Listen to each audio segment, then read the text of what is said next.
The Avengers 2012 वो film है जिसने न केवल सुपर हीरो सिनेमा का चेहरा बदला बल्कि एक पूरे सिनेमैटिक यूनिवर्स की नींव को इतनी मजबूती से रखा कि आज भी इसकी गूंज हर मार्वल फिल्म में सुनाई देती है। जब अलग अलग दुनिया से आए नायकों iron man, captain America, Thor, Hulk, black window और हकाई को एक साझा खतरे के सामने एकजुट होना पड़ा, तब जन्म हुआ एक ऐसे यूनियन का जिसने दुनिया को बताया कि टीम वर्क को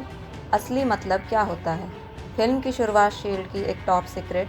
फैसिलिटी से होती है, जहां एक रहस्यमय क्यूब जैसे टेसरेक्ट कहा जाता है अचानक सक्रिय हो जाता है और खुल जाता है एक पोर्टल जिससे आता है एक शैतान लॉकी, थॉर का सौतेला भाई, जो न केवल टेसरेक्ट चुराता है बल्कि मानवता को गुलाम बनाने के लिए एक एलियन आर्मी को पृथ्वी पर लाने की योजना बनाता है। यह वही क्षण है जब निक फ्यूरी, शील्ड का डायरेक्टर, एक असंभव से मिशन की शुरुआत करता है, अवेंजर्स इनिशिएटिव। टॉनी स्टार्क, जो अपने आर्मर सूट और तेज दिमाग के लिए जाना जाता है,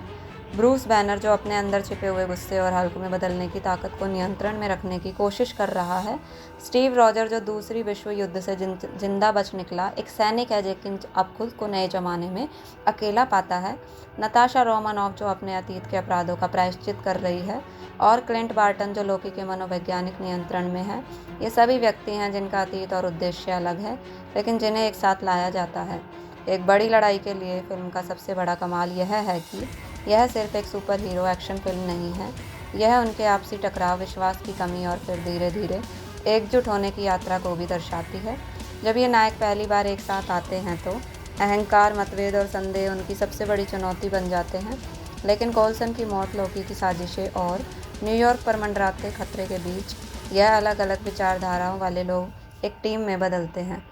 जब फिल्म अपने चरम पर पहुंचती और लोकी चितौरी सेना के साथ न्यूयॉर्क पर हमला करता है, तब असली अवेंजर्स असेंबल का पल आता है। वो 360 डिग्री कैमरा शॉट जिसमें सभी अवेंजर्स एक साथ खड़े होते हैं, आज भी सिनेमा इतिहास का सबसे प्रतिष्ठित दृश्य माना जाता है। एक तरफ हल्क एक विशाल एलियन को एक ही पंच में ध्वस्त कर देता है, दूसरी तरफ थार और कैप्टन अमेरिका की आपसी तालमेल और आयरन मैन का खुद को कुर्बान कर देना दर्शकों के रोंगटे खड़े कर देता है। टॉनी जब परमाणु मिसाइल को पकड़कर उसे अंतरिक्ष की ओर ले जाता है, यह जानते हुए कि वह शायद वापस नहीं आएगा, तब हम समझते हैं कि एक हीरो क्या होता है।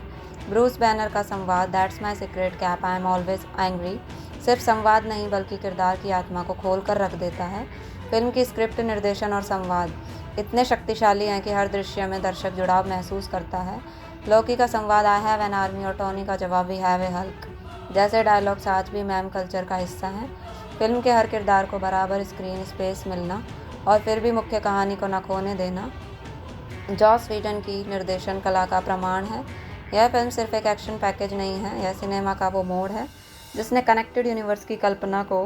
व्यवहारिक रूप में जीवन के सामने रखा। और आखिर में जब थार लोकी को लेकर असगार्ड लौटता है, तब ब्लैक विडो और हॉकाई मिशन से उभरते हैं, जब कैप्टन अमेरिका और आयरन मैन अगली लड़ाइयों की तैयारी करते हैं, तब दर्शक जानता है कि यह अंत नहीं बल्कि एक शुरुआत है। The Avengers 2012